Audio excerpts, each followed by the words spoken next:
Mr. President, we thank the Special Representative of the Secretary General and Head of the United Nations Assistance Mission in Afghanistan, Ms. Rosa Otunbayeva, for her assessment of the situation in that country. We listen closely to the statement by the representative of civil society, Ms. Hanifa Jidowal, and we are pleased to see that those from the region today have also been given an opportunity to participate in the discussion. First of all, we would like to express our sincere condolences to the authorities and people of Afghanistan over the terrible earthquake in Nangarhar province on the 31st of August, as a result of which more than 2,000 people died and 3,600 were injured to varying degrees of severity. The Russian Federation immediately delivered 2 shipments of humanitarian assistance, totaling 40 tons, including food, tents, and blankets for those affected by the earthquake. The Russian Federation consistently supports UNAMA's work within the framework of implementing its mandate. We note that Kabul is interested in maintaining and developing contacts with the mission. We would like to take this opportunity to thank Ms. Rosa Otunbayeva for her skilled leadership of UNAMA over these years and her personal contribution to promoting broad international assistance to the country. We have taken note of the report of the Secretary General on the situation in Afghanistan, and we would like to note the following. For 5 years now, Afghans have been living under new Taliban rule. The new authorities got a country that had for 2 decades survived on international support, with instability and under the control of foreign USA and NATO forces that were there and whose presence ended ignominiously with a hasty withdrawal. However, despite the unprecedented unilateral sanctions, the threat of terrorism, humanitarian and economic crises, Afghanistan remained standing. The forecasts of our Western colleagues that it would immediately collapse, unfortunately, did not come to pass. And unlike their predecessors, the new authorities did not wait for Western assistance. They opted for regional cooperation with a focus on rebuilding the socioeconomic potential and subsequent independent development of the country. Their aim is clear. They want to make Afghanistan an independent, free, stable and prosperous state, living in peace and cooperation with its neighbors. This is also the aim of the state's new national development strategy. However, it is clear that given the scale of all of the threats and problems that have built up over the years, the recovery process will take time. The long-suffering people of the country need our sustained and unpoliticized assistance and support more than ever, and that is what we must do. Mr. President, we consistently have underscored the need to develop a realistic, comprehensive approach on Afghanistan that is based on an objective analysis and a balanced assessment of the situation. Its key components remain unchanged, namely the constructive engagement of the international community itself on the subject of Afghanistan, while fully taking into account the needs of the Afghans themselves, and a rejection of double standards, as well as patient dialogue without pressure or blackmail with the Taliban on all pressing issues. There are no alternatives to doing this, and we have been saying this from the very beginning.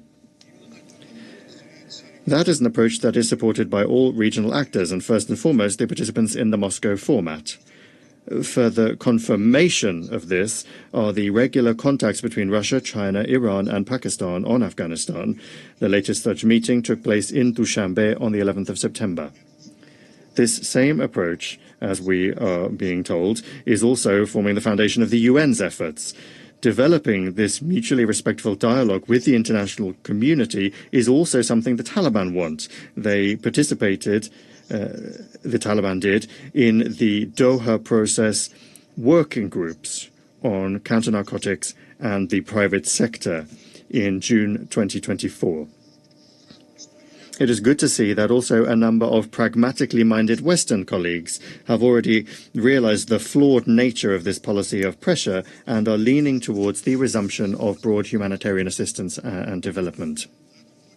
Against this backdrop, we regret the hopeless attempts by some Western donors to exert a stranglehold on the Taliban, to talk to them in the language of ultimatums, and at the same time to hinder any efforts, including through the UN, to establish trust-based interactions with them. Moreover, the new stance of the USA to politicize the work of the 1988 Taliban Sanctions Committee and to use it for their own narrow interests does not hold up to criticism. These actions only hinder the efforts of actors in the region to solve key problems. We share the assessments of the Secretary-General regarding the complex domestic political situation in Afghanistan. We are worried about persistent security risks caused by the terrorist activities of the ISIS-Khorasan group. We note the Taliban's efforts. However, we can see that these measures, alas, are insufficient. The terrorists are continuing to strengthen their influence in the country and intend to destabilize the situation, to try to present themselves as an alternative force and to undermine stability in Afghanistan and the region. The fighters themselves confirm the external financing of that terrorist group and the presence of FTFs in their ranks, including fighters that got fighting experience in Syria and Iraq. Given the number of weapons left behind by Western soldiers in the country and the threat of them falling into the hands of fighters and subsequently spilling beyond the region is becoming entirely real. And there are clear risks of terror activities being rechanneled to Central Asia and beyond. Comprehensive measures are needed for counterterrorism and to destroy all terrorist groups, and also to prevent the territory of Afghanistan being used for terrorist purposes, including against other states. Terrorism is also closely linked to the drug problem. The Taliban's efforts remain insufficient. The imperative remains comprehensive international and regional assistance, including through UNODC. Particular attention must also be paid to the threat of the production of synthetic narcotics. Support of Afghan farmers also remains significant. One of our unconditional priorities is the socio-economic situation in the country. We pay tribute to the efforts of the UN and regional organizations to provide humanitarian assistance to Afghanistan. We highly appreciate the selfless work of all humanitarian agencies, including UNHCR and their staff, that are ready in any circumstances, in any conditions, to remain on the ground and to help Afghans, particularly in light of the financial crisis and the reduction in the amount of assistance from donors, as well as the mass return of Afghan refugees. At the same time, it is regrettable that the attempts of humanitarians to expand assistance beyond basic needs continue to be blocked by a number of Western donors that categorically reject any chance to support the country's development, including through the unfreezing of Afghan external assets and also the rebuilding of civilian infrastructure, the construction of roads that would connect provinces and cities with agrarian areas. This hypocritical approach is not an attempt to find real solutions that could actually change the situation in Afghanistan and will in no way help ordinary Afghans, including women, girls and children, about the importance of supporting whom we all the time are talking about in the Security Council chamber. Russia systematically provides assistance to those in need in Afghanistan.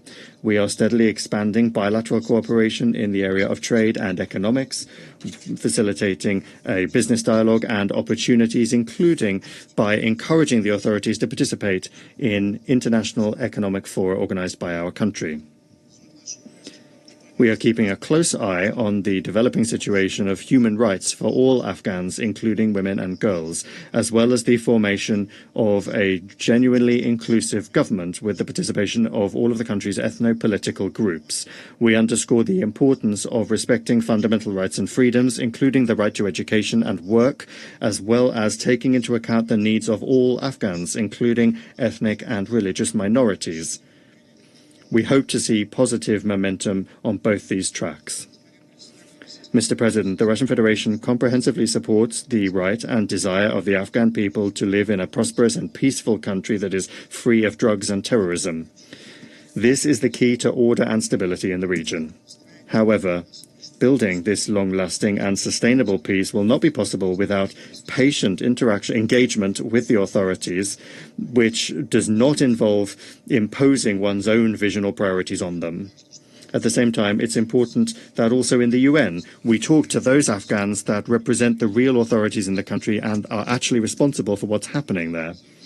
That is how to quickly get out of this dead end and to achieve the subsequent international reintegration of Afghanistan. Thank you.